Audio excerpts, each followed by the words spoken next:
Welcome to our tutorial about the Spline tool. First, let's begin by creating a line. Now let's select the Spline tool. I'm going to create a 5-point spline. You just left-click where you want to drop the points, right-click, Create, and right-click and Done. Here's my 5-point spline. You can grab any spline point and move it to adjust the shape of the spline. You can also insert spline points, right-click, Insert Point. Modifying the spline is very easy after you've created it. When you're finished, simply right-click and select Done. You can grab and drag your new point into any position where you want it to be. You can delete points by selecting any point and then pressing the Delete key on the keyboard. The position of any point used in a spline can be dimensioned.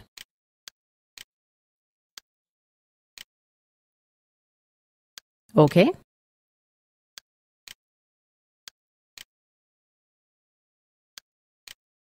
Right-click, Vertical.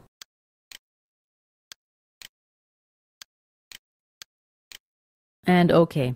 In principle, a spline can't be dimensioned. Usually only endpoints and vertices can have dimensions attached to them. However, being able to dimension the points of a spline is obviously very convenient. Autodesk Inventor provides additional tools for modifying spline curvature. Let's right-click and select Done. Now let's right-click on the point again, select Bow Tie, and then Handle. I'm able to grab this handle, and I simply move it to adjust the curvature of the spline. After you've adjusted the curvature, you can then dimension the handle. The handle has to be visible. Click on the dimension. Select the handle.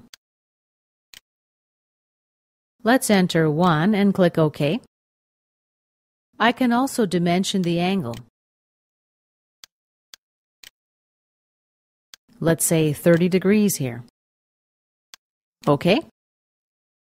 The UL here stands for unitless.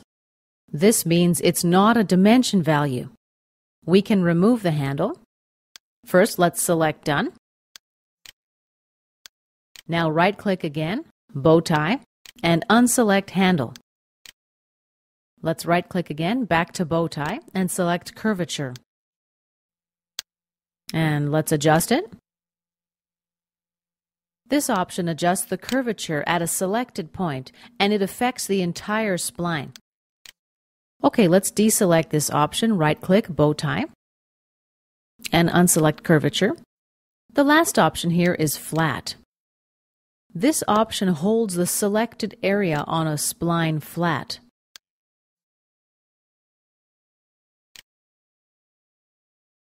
Once again, while the handle is visible, it can be dimensioned and it can be anchored. OK. This concludes our basic overview of the Spline tool.